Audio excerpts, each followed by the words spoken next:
round of applause. Krishna, अब पूरी दुनिया को इंतजार है कि क्या है कश्मीर का सच. And now the stage is all yours. बताओ हमें कि तुमने कश्मीर में क्या देखा. आजादी, आजादी, आजादी.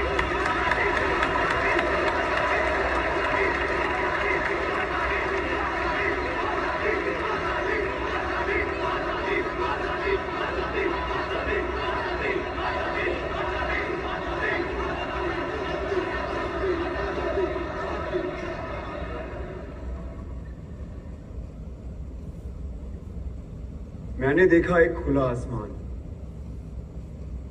उस आसमान के नीचे हिमालय के खूबसूरत पर्वतों से घिरी एक जन्नत है और उस जन्नत में एक ऋषि आते हैं और वहां के एक पर्वत पर बैठकर सालों तपस्या करते हैं. तपस्या यानी रिसर्च. वो रिसर्च करते हैं ताकि उस जन्नत से ज्ञान की गंगा बह सके. उन ऋषि का नाम था ऋषि कश्यप और उन्हीं के नाम पर इस जन्नत का नाम रखा गया Kashmir. Good opening, very inclusive.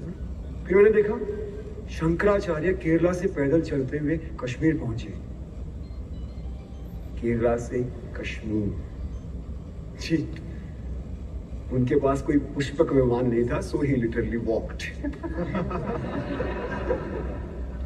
और उन्होंने हिमालय की गोद में बैठकर सालों रिसर्च किया, क्योंकि फिलॉसफी पे वो जो रिसर्च कर रहे थे वो सिर्फ जन्नत में संभव थी, यानी कश्मीर में.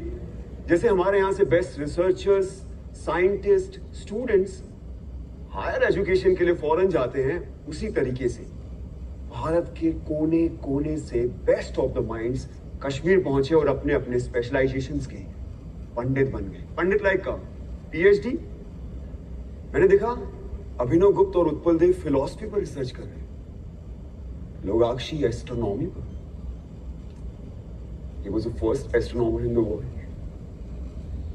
चरक और वाग्भट आयुर्वेद पर, Sushrut medical science, Panini grammar, Vateshwar trigonometry, Suiya hydraulic engineering, Jain Bhatt law, Kalidas और Rudrat Sanskrit literature, Bhama aesthetics, Sharangdev musicology, Vasugupta और Somanand Advaita, Kalhan history, Vishnu Sharma moral science, Panchatantra उन्होंने लिखा. मैंने देखा राजा ललितादित्य के शौर्य और पराक्रम को. मैंने सुना ललेश्वरी के वाक को.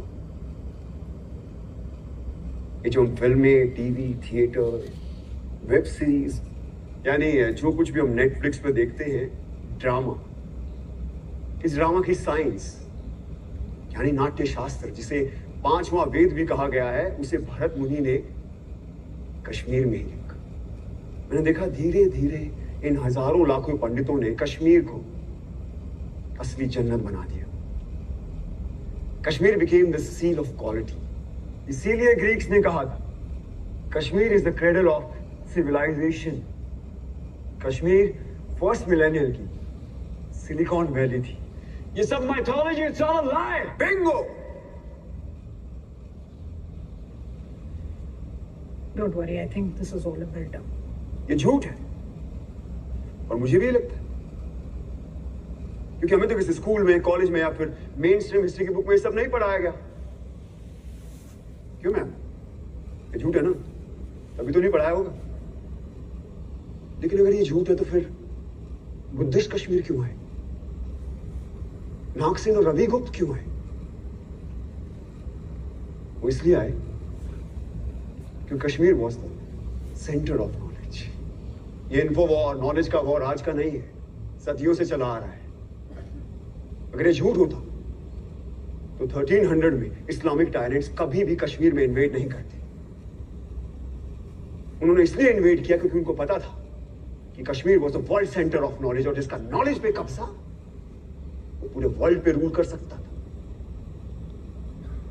लेकिन एक प्रॉब्लम था, अब जमीन पे कब्जा कर सकते हो, लेकिन ऐसे इवॉल्व पंडितों की, आई मीन स्कॉलर्स के फ्री माइंड पे कैसे कब्जा करोगे? तो फिर शुरू हुआ एक नया सिलसिला. तलवारों और बंदूकों के जोर पर इन पंडितों को कन्वर्ट करने के लिए भेजे गए इन टायरेंट्स के सोल्जर्स. जो उन्हें जबरदस्ती कन्वर्ट करने लगे और जो नहीं मानता था उन्हें पैर के तले रौंद दिया जाता था। और ये लोग वो थे जो खुद परसिक्यूट होकर कश्मीर आए थे और कश्मीरियों ने इन्हें पनाह दी थी। What kind of rubbish is this? ये रबिश नहीं बल्कि एग्जैक्ट डिस्क्रिप्शन है शमसुद्दीन मोहम्मद इराकी की बायोग्राफी तोहफतुल अहबाब में। जान तो इराकी कौन था? हाँ? नहीं? इंडिया की टॉप मोस्ट यूनिवर्सिटी में पढ़ रहे हो लेकिन इराकी के बारे में नहीं पता। कैसे पता होगा? किसी ने पढ़ा है? हम सब हिटलर के बारे में जरूर जानते हैं। इराकी हिटलर से कई हजार गुना कूका एक इस्लामिक टायरेंट था जिसका मकसद था सिर्फ और सिर्फ काफिरों के मंदिरों और बुतों को नष्ट करना, उनके ट्रेडिशन रिचुअल्स को नष्ट नाबूद कर देना, पंडितों की इनोवेशंस को खत्म कर देना। मुझे अभी भी किसी ने बोला कम ऑन डूड, नाज़ीज़ हर रोज 1000 जूस को मारते, तो मैंने तो नहीं सुना कभी कश्मीर में ऐसा कुछ हुआ हो। तो अब सुनो, इराकी और उसके पीएम मूसा रैना के कहने पर हर रोज 1500 से लेकर 2000 काफिरों को पकड़ कर लाया जाता, उनके जनेऊ काटे जाते, उनसे कलमा पढ़वाया जाता, उनका खतना यानी सर्कमस्टेशन कराया जाता और उनके मुंह में जबरदस्ती बीफ डाला जाता। और ये काम करते थे उनके सैनिक जिन्हें हम सूफी और दरवेश के नाम से जानते हैं।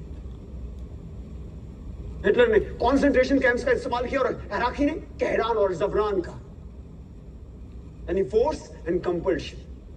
इसका डिस्क्रिप्शन किसने किया? खुद इराकी के बेटे ने।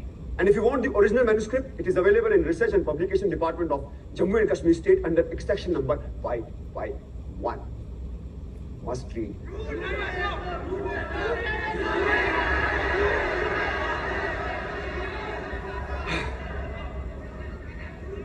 कश्मीर का सच इतना सच है कि हमें हमेशा झूठ ही लगता है।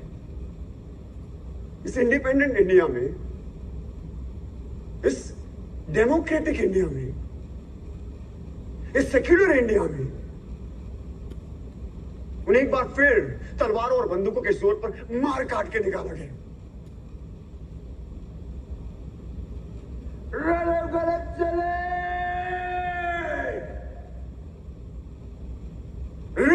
गलत चले।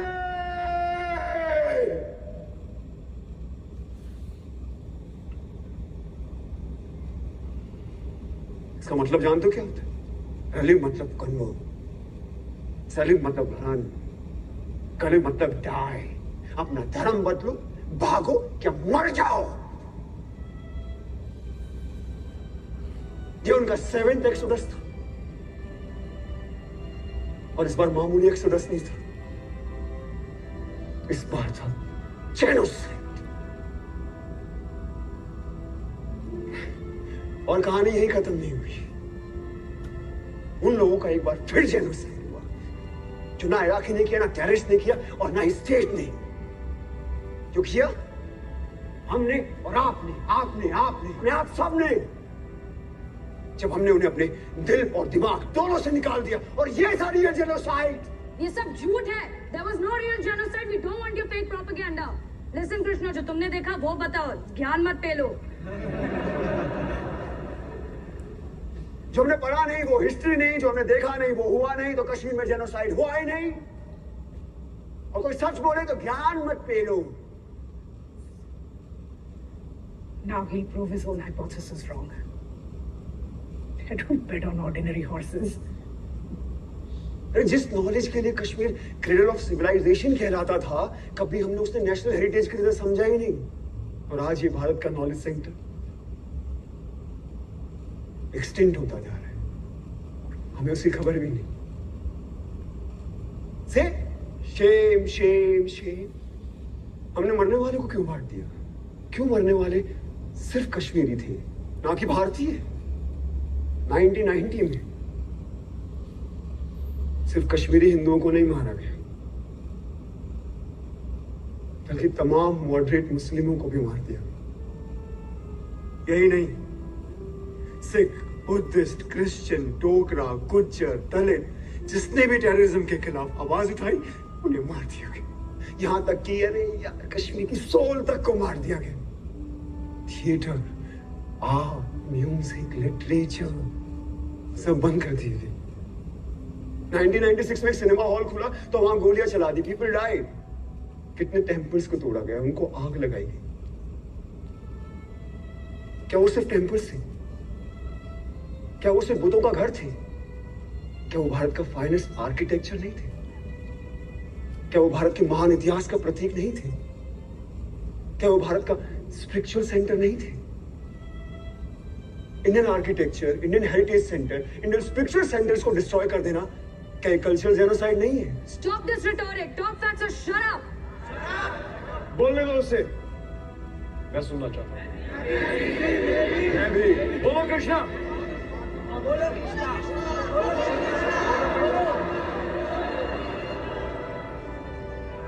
बिट्टा ने ओपनली टीवी इंटरव्यू में एक्सेप्ट किया कि उसने 20 मासूम लोगों को मार डाला। अरे जिसने दिन दहाड़े एयरफोर्स ऑफिसर्स को मार डाला उसे इंडिया के टॉप मोस्ट ऑफिस में इनवाइट किया जाता है। क्या ये एडमिनिस्ट्रेटिव जेनोसाइड नहीं है? हाँ, जब ये फंक्शन खत्म होगा तो आप लोग कहां जाएंगे? आपके घर। और हमें हमारे घर जाने से किसका बाप नहीं रोक सकता। लेकिन क्या कश्मीरी पंडितों को वापस अपने घर कश्मीर जाने का मौका मिलेगा? Is this justice?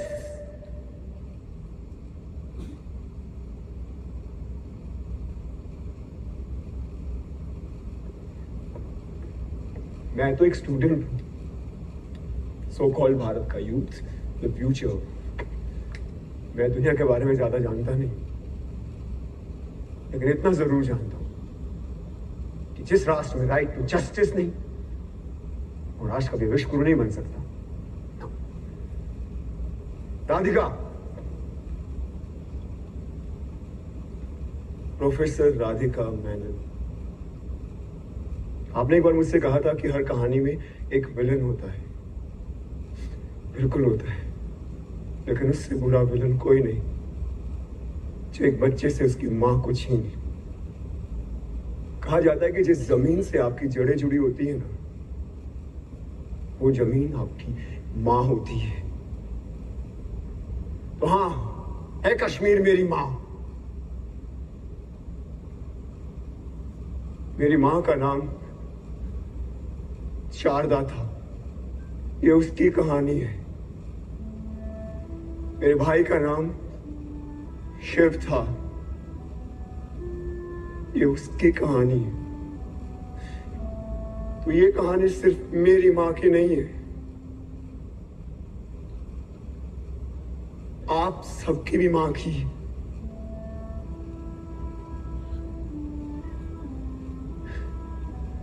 तो आइए हम वो देखते हैं जो मैंने आज से पहले कभी नहीं देखा।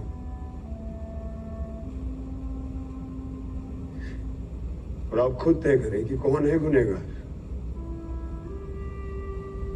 किसे मिलनी चाहिए सजा। और अंत में अपने दिल पर हाथ रखकर तय करें कि आप कैसे करेंगे इसका प्रायश्चित, और क्या है आपका ह्यूमैनिज्म।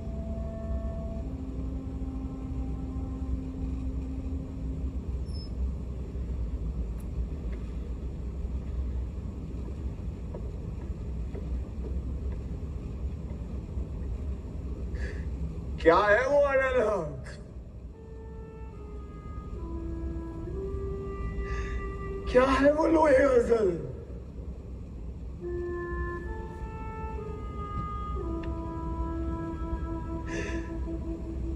इस दिन का वादा था,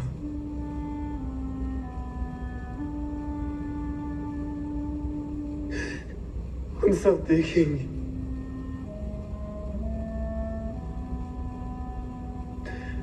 अब हम सब देखेंगे।